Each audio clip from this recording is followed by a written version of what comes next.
Good afternoon, and thank you, as always, for joining us for our weekly press briefing.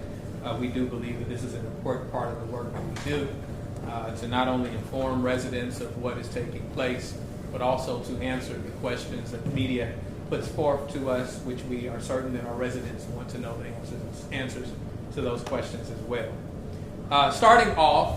We are starting off with workforce development.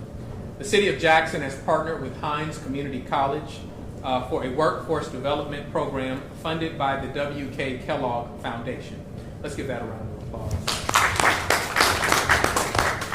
This program offers a career certificate in electromechanical technology for free and in less than 1 year.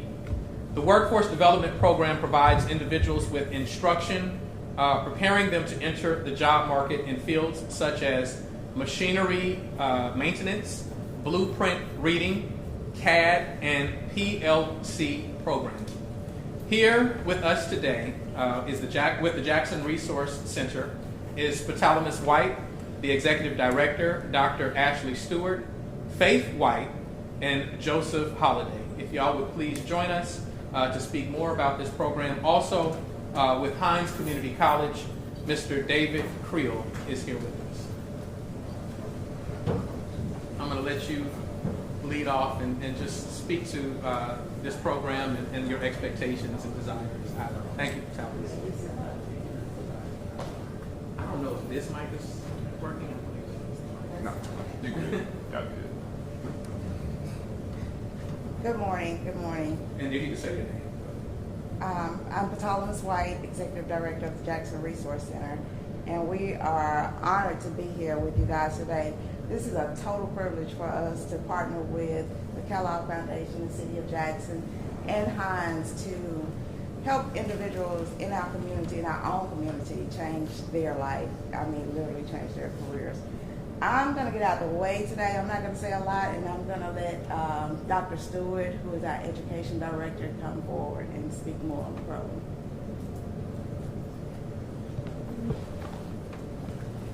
Good afternoon, everyone. Good afternoon.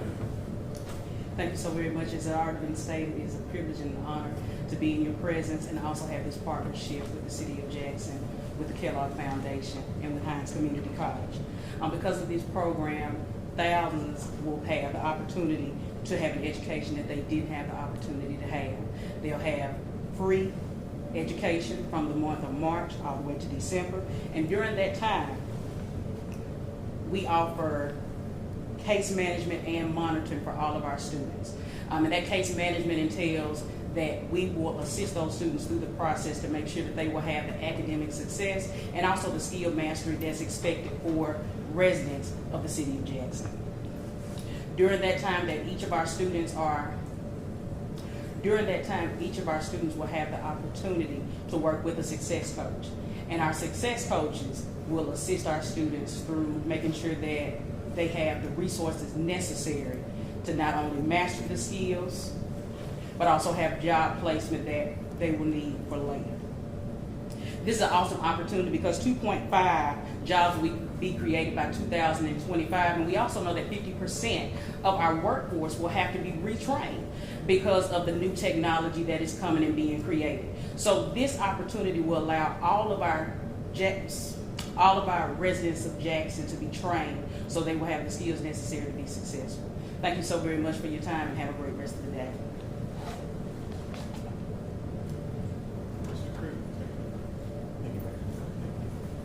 Good afternoon. My name is David Creel. I serve Hines Community College as the Associate Vice President for Workforce Development.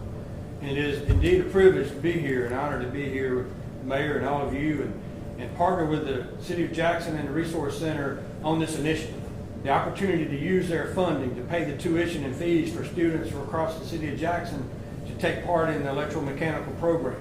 This electromechanical technology program is one of many great programs offered by Hines in our career technical education spectrum. This particular program is very important. It's a multi-craft tech program is what we call it, and it leads to many different jobs in manufacturing, utilities, construction, and others. So we're very excited to be part of this. The wraparound services that are being provided through the Resource Center to help people get to school each day will remove the barriers that sometimes gets in the way. So this is a great initiative, and we're very, very pleased to be part of it. Thank you. Thank you so much. Thank you all very much. Let's give them another round of applause. I want to thank the Jackson Resource Center and Hines Community College. First, the Jackson Resource Center has demonstrated its commitment to the city of Jackson, to all individuals who are a part of the community that makes up Jackson. First, I know that Talamus had a great deal of work in creating the first comprehensive homeless program in our city. And so we thank you for continuing to step up to the plate. We have a small but mighty team when it comes to those that are, whether it's our philanthropic groups, nonprofit groups, or even our educational resources that make up those components of assistance that the city needs. But you continue time and time again to step up to the plate, and I thank you. I think that working along an institution like Hines Community College also gives the credibility to this program that is necessary. And we want to open up our residents to a world of opportunities. It has been said that there was a time where we had people in search of jobs. Now we are in an era where we have jobs in search of people. And so it requires that we prepare them, that we educate them to take on those jobs that are waiting for our residents. And so thank you for what you're doing, and I look forward to the partnership going forward. Thank you. Next, in the same vein, or similar vein, we have Express Employment and Jobs for Jacksonians hosting a job fair. Express Employment Professionals is partnering with Jobs for Jacksonians program to host a job fair on Thursday, February 9th from 9 a.m. to noon. Once again, that is Thursday, February 9th from 9 a.m. to noon. It will be held at the conference, in the conference room of the Department of Human Resources at the Metro Center Mall, which is at 3645 Highway 80. Recruiters are hiring candidates for the following positions: office administrators, CDL drivers, maintenance technicians, receptionists, customer service representatives, and work on assembly lines. So we're looking forward to people coming out to participate in that job fair. Once again, we have jobs that are in search of people. And so we ask that you come out and find a career that may lead you to working with the city for some time. It may lead you into another field. It may lead you into another opportunity, even beyond what is offered here. But we're offering you a start. We're offering an opportunity to build a relationship. And one thing that we fail to speak of in terms of jobs within the city or working for the city is that we have excellent benefits. In fact, we would put our benefits against both private and public sector in terms of what the city of Jackson offers. And we've done a very poor job of broadcasting that we're a diamond in the rough in that regard. In fact, a lot of people who choose to work with the city of Jackson do so because of the amazing benefits that we offer. And so I look forward to a healthy number of individuals showing up to that job fair and being placed with new opportunities. Also, along the vein of opportunities, I'd like to thank Strayer University as we are announcing that Strayer University is offering the City of Jackson employees and its volunteers 50% off their undergraduate or graduate degrees. Strayer's programs and services have helped employees advance their careers for more than 130 years. This is an opportunity for employees to save tuition dollars and finish their degrees. We also have a full scholarship available that will be awarded to one city employee, and you can make sure you can reach out to my office for more information if you are interested. I just said one full scholarship, so I will not be able to provide it to everyone, but we certainly want to listen to those that are interested in improving their education to improve their viability for other opportunities going forward, and we look forward to announcing that. Totally different page. but speaks to these wonderful portraits that you have here. J-Tran Transit Service is modernizing our bus shelters throughout the city of Jackson. 13 new bus shelters are being installed throughout the city of Jackson over the next few weeks. I would like to speak to the great work of our planning and development department that has not only made certain that we modernize our entire bus fleet with energy efficient buses, adhering to the cry and the call of residents who depend on J-Tran each and every day.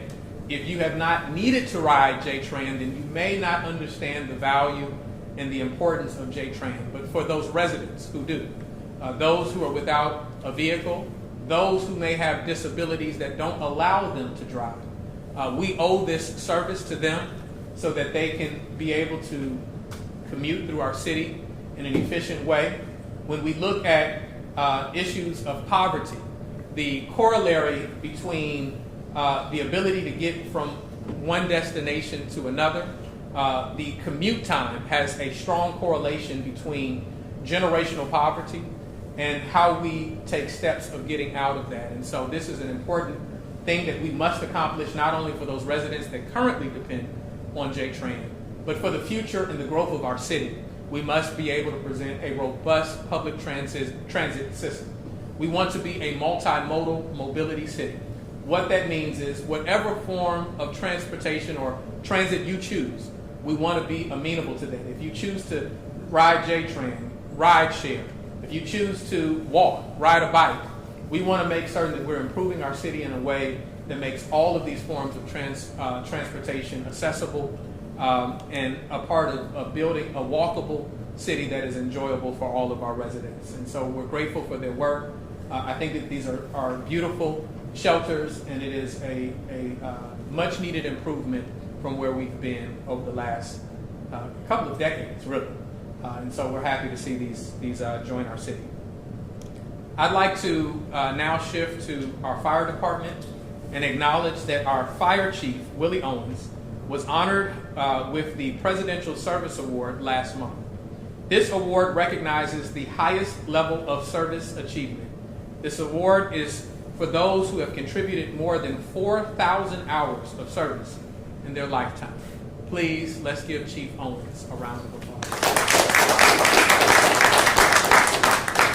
I don't see Chief Owens with us today, but I do want to make certain that we publicly acknowledge the work that he has committed himself to doing, and hopefully we can all profit from the understanding that he's been able to gain from that level of service and challenge challenge ourselves to meet such a high mark. And so we're grateful and we're proud of Chief Owens.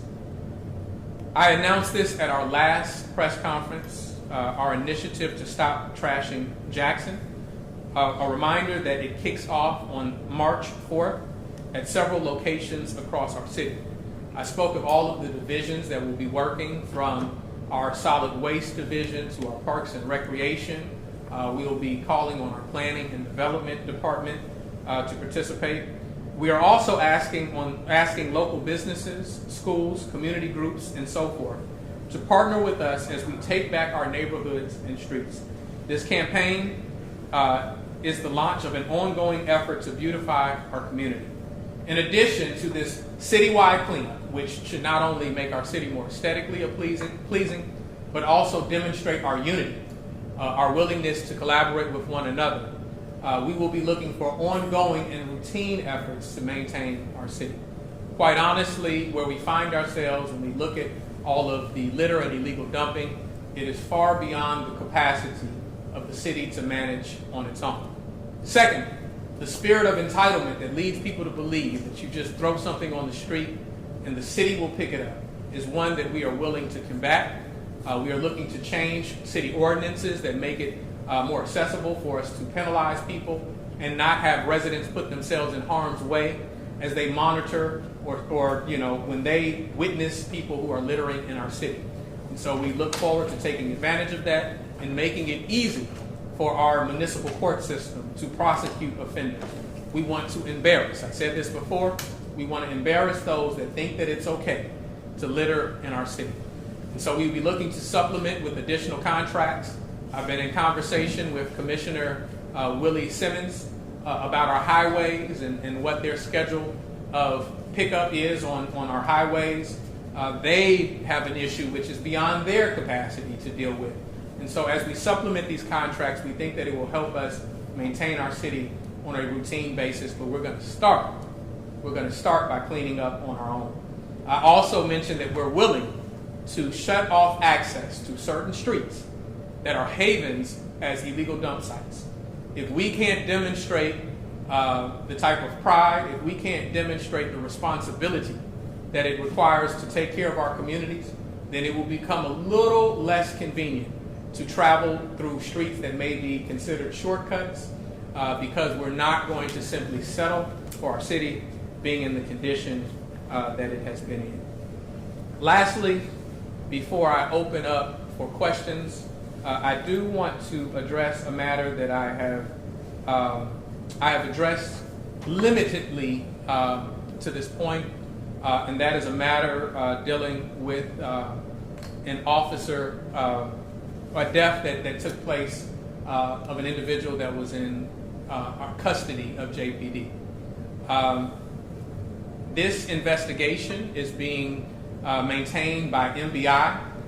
Those that have dealt with situations or seen the city of Jackson deal with these circumstances since the time that I have been in office know that we have established, or we did establish, a protocol that led to these cases being submitted to the district attorney for review and not bringing officers back on until either they were no billed, and if they were indicted, of course, they weren't coming back to the city of Jackson. Well, what residents may not know is that in response to our effort to be transparent, we have dealt with state preemption again. And the state law change that gave exclusive jurisdiction to the prosecution of law enforcement officers to MBI. And so I can't submit it to the district attorney because the district attorney's office no longer has the jurisdiction to determine whether they will prosecute or not. And so that is why we have not only been working with MBI, but we have to rely on MBI. Just as it has become an issue over time where MBI decided that they wouldn't investigate our cases at one point because of our effort for transparency, they know that. But to solidify that which they already know, I have authored a letter. I have written a letter to MBI requesting the release of the video footage of the incident with JPD and this individual so that the family would not only have it, but we would have transparency with our residents. We believe that any model or any objective of public safety has to incorporate community trust. That has always been our position. It remains our position. Now, if MBI refuses to hand over the video, then at that point I will be in consultation with our city attorney's office to see what our options are and see if we release the video. But right now, so that we're not accused of hindering prosecution, so we're not accused of interfering with an investigation, it is first most appropriate that MBI, who is in control of that particular investigation, that they release the video. If that does not happen, then we will revisit this matter after that, but we have authored a letter in order to make certain that desire is formally communicated. It was communicated before this point, but we wanted it to be formally communicated. Lastly, I know that there has been some level of investigation. There has been some level, and I will return back to that, of investigation on this matter. And it was pointed out, a statement that Chief Davis made on January 3rd. And included in that statement, it says that while at the location, officers attempted to take an individual into custody, the individual began to experience a medical emergency while being taken into custody. I would say that Chief Davis needs to speak for his own words and what he meant by that statement. But based on the knowledge that I have, I must say that I disagree with that statement. I don't agree with the form of that statement. Maybe he meant it in a different way. And I believe that he deserves the opportunity to speak to it more clearly. But I do not believe that based on the information that is available to me, that does not that does not clearly communicate or more precisely communicate what took place and what the concerns are. Those officers are going through the human resource process. I expect action to take place very quickly, but until that process goes as it should, I will not talk about a personnel matter until that is an official action taken. But we do expect to move swiftly. The last thing that I would say is I applaud the media for its concern over the transparency of matters like this with JPD. Where I do not, or where I have critique, is that JPD has always demonstrated, or the city of Jackson has always demonstrated a willingness to be transparent in these matters and to create a process, even when it wasn't asked of us, for officer ID, where we called a community task force to deal with that, where we created a policy that requires officers to intervene, where we created a policy before state preemption that allowed for the prosecution of these matters if the district attorney so saw fit to do so, and we will maintain committed to that. Where I have found great disagreement is that I know of several residents that have called my office dealing with matters of the Capitol Complex Police, and it has been radio silent from the media on these matters. People who have been killed, and there has been absolutely no effort to investigate. And so that is one of our issues with the Capitol Complex Police, or the CCID district expansion, is that we need accountability. We're not going to be hypocritical as it comes to JPD. We want to be held to account because we believe that is what makes our city safer, is the relationship between us and community. But that must be the standard for all police departments that have jurisdiction in our city. And to date, as it relates to the media's responsibility, that has not taken place. With that, I will open up for any questions that you have. Yes, ma'am. The House just passed a bill saying that the special sales tax that Jackson gets, the 1%, would have to go strictly to water issues instead of all the other infrastructure stuff that it was originally intended for. It hasn't passed to the Senate yet, but I was just wondering what your response to that is. I think that it is short-sighted. Anyone who would make a decision to vote for that, the understanding that they have is a mile long and an inch deep, right? If you don't look at the comprehensive nature of what we have to deal with as a city, then you're setting the stage for only more complications to take place going forward. I would tell you that from what I understand from the members of the 1% Commission, they don't even agree with it, right? We certainly don't agree with the paternalistic nature that we have a commission over us when no other city does. But their own appointees don't agree with limiting it in that way. I think that we need to have a more broad and expansive way of dealing with the multitude of issues that we have to address with our city, but limiting it to one thing certainly does not recognize the quality of life challenges that Jacksonians have throughout the city. And so that's why we fought for more resources. That is why I think it was a disservice to the residents that even after the referendum was passed, that there was an amendment to the referendum to exclude things like sin tax, right? I believe that that is a violation of the Voting Rights Act because people went to the polls, they voted for something in the form that they believed it to be in, and then the legislature went and amended it after the people voted for it. Sin tax is something that would have raised the level of funds that we would have had available to not only deal with roads, but to deal with the various components of water in our city. We look to tax those things that are considered sin tax, and for those that don't know, that's liquor, that's cigarettes, anything that is hazardous to your health. Typically, the tax there is not only because you want to be able to gather more for something like this 1%, but it's also supposed to be a deterrent so that people don't abuse those things that are not helpful to them. And so we tax those things all the time, but for some reason in this particular instance, that was eliminated post the vote, and I believe that is a problem. Things like medication and groceries were eliminated from the very onset because we find that people with set budgets, those are the items that are most challenging to those set budgets. And so it was contemplated from the very start, and it was introduced that those would not be included. Mr. Mayor. I'm going to go in an order. I'm going to go Teeters. Yes, sir. Mayor, there's another bill that passed through committee last week dealing with the city's wastewater issues. It would issue fines up to $1 million for each improper disposal of wastewater sewage into the Pearl River. I know that obviously the city's been dealing with this with the EPA for years. Can you comment on how this might affect that? So let's say this. We are clearly the object of the state house's affection, right?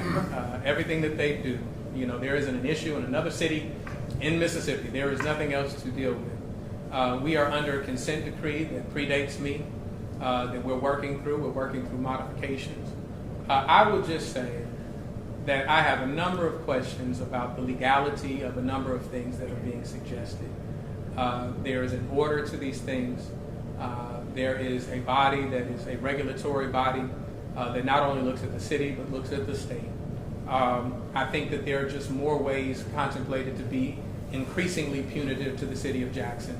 Let's call a spade a spade. If it walks like a duck, quacks like a duck, it's probably a duck. Mr. Mayor, back to the police custody debt.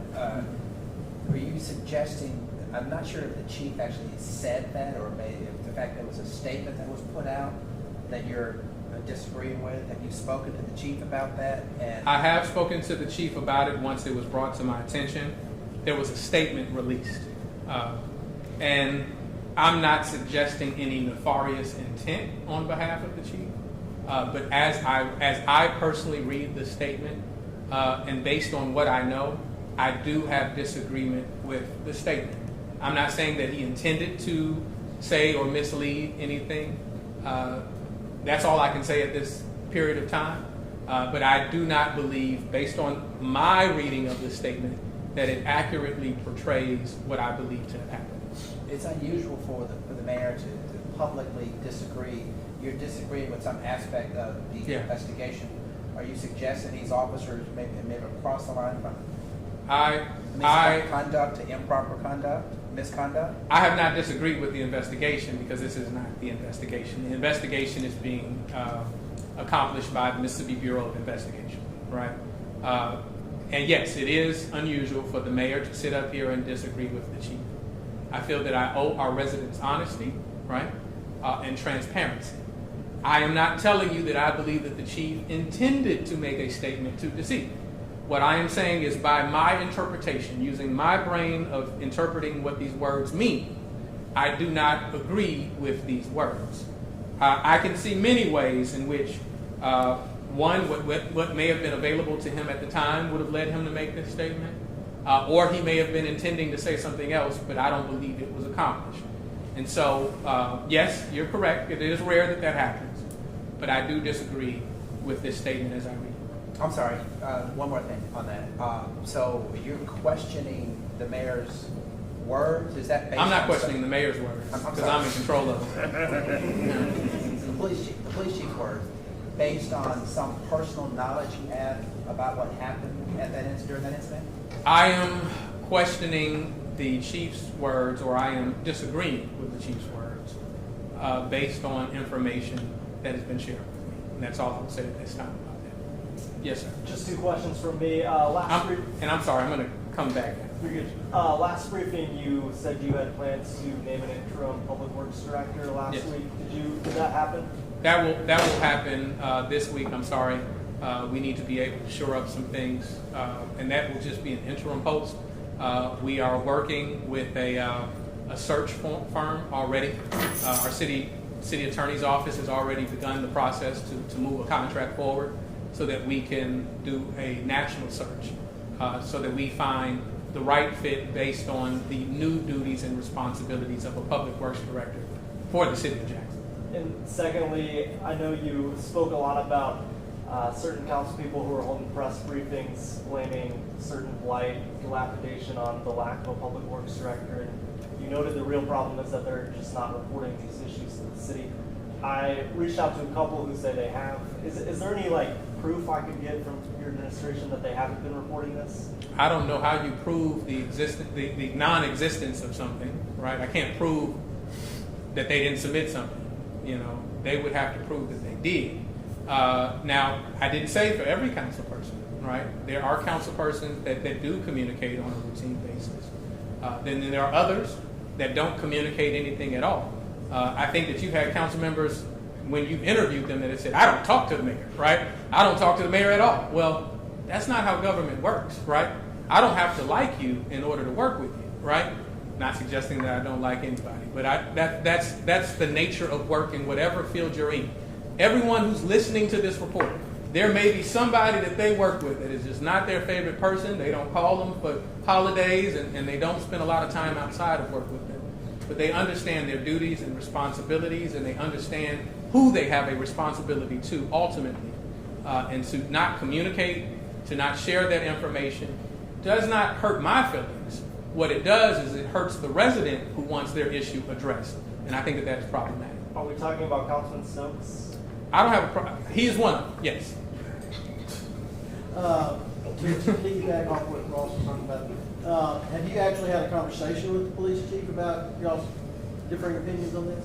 Yeah, so to be entirely clear on this, this statement was only brought to I only became aware, not that it wasn't released before, but it was an oversight of mine to look at it or to know. This statement only became apparent to me today. And so immediately after seeing it, I called the chief and I told him I was going to disagree with him, right? And so this isn't me trying to, I appointed him police chief. I don't dislike him, nor do I, am I trying to be at odds with our police chief. Just in my understanding of what happened to date, I don't know that this accurately portrays that. I, once again, am not saying that I believe that the chief meant any harm with it. I'm not saying that he meant to deceive, but based on what I personally know or have been made aware of, I think that things could have been stated in a different way. All right, thank you very much. We appreciate it. Another question. You figure since everybody else didn't say one that you would get one last one in? I got you. What you got, So Ron? you got three. The lawyers for the city council has filed another complaint in Chancery Court asking for a declaratory judgment to the judge to force you to move forward with the RFP process on the garbage contract because of that looming Supreme Court decision that could leave the city with no garbage collection. Once again, I mentioned this and I won't say anything beyond this. What the city council is attempting to do is that they want me to violate the RFP. It's not that I didn't go forward with the RFP. The language that they just want to ignore, that they just simply don't want to acknowledge, is that the RFP says before you can go to the next vendor, the first vendor has to not meet one of the terms expressed by the city. They have to reject the term or walk away, right? And so they said that they put it up twice, and I didn't vote with it. They don't tell you that they put it up. Dickinson's opinion says that the only person who can put forth a contract is the mayor. And so they want to pick and choose what law they want to respond to. They want to pick and choose, what the law says, right? Dickinson clearly said, and nobody has appealed this, that the only person who can introduce a contract in our form of government is the mayor. And it has to be voted on by the city council. So if the council decides to put something on the agenda that I didn't put on there, then it wasn't properly done and it's null and void. There is no, you can't skip past go, you can't, visit Park Place again, you have lost, right? In that matter, that's just not correct. And so, I'm losing count. What is this, the fourth court that they've tried to make something happen and have the court express something? I want to be clear that the mayor hasn't failed to do anything. I have put forth this contract several times. I put forth an emergency contract. I went through the extraordinary measure of vetoing, and now we're in the Supreme Court to establish precedent of whether a negative veto can be done, all in an effort to protect not only that trash be picked up and we don't have environmental waste in our city, but also to protect the RFP process. When it came to the first RFP, I go through this every time, I rejected all bids and selected Waste Management for the fourth-year option because it was the lowest and it made the most sense. When the second RFP came, I selected FCC because they were the ones given to me by the selection committee. They not only had the lowest negotiated price, but they also had all of a suite of services that were beneficial to the city and were nearly unanimously selected. Council still hasn't explained why they didn't go with FCC. Then on the third RFP, not only did we go through the exhaustive process of having community meetings to explain the RFP process, to talk about what is an option, what is a requirement of that. We had a blind scoring where we didn't have any of the companies' names. We had a cone of silence, which we abided by, right? Where we didn't talk to any of the companies. Can't speak for everybody else when you're going to Christmas dinner with them, right? But we had a cone of silence that we maintained. And then I gave the unique power that has never happened before for the council to take the executive privilege of selecting just based on the scores. And what did the council say? They said, Mayor, based on the scores, we just want to make sure that there is twice a week pickup. Out of that, I selected the company, there were only 2 remaining, that was the lowest of the 2. And it just so happens that the one that was the lowest of the 2 offered more. So it offered more with the trash bin. You have some council members that are trying to play with words and confuse and say, well, I want the lowest without a bin. First and foremost, if they did their homework, they would find that who they want isn't the lowest without a bin, right? And it just so happens that the one who won out of the 2 that won between with a bin and without a bin, that is the lowest, is the one with a bin. They're lower, so you would get a bin and be charged less as residents, right? Versus not getting a bin and be charged more. So I think that I am well within the confines of justifying why I made that decision. It would make rational sense to anybody who was looking at it. And my only loyalty is to the lowest price because I understand that it will be attached to the residents. Each and every time I do a town hall, I have residents who are complaining about their water bills, complaining about the issue of the expenses that they have.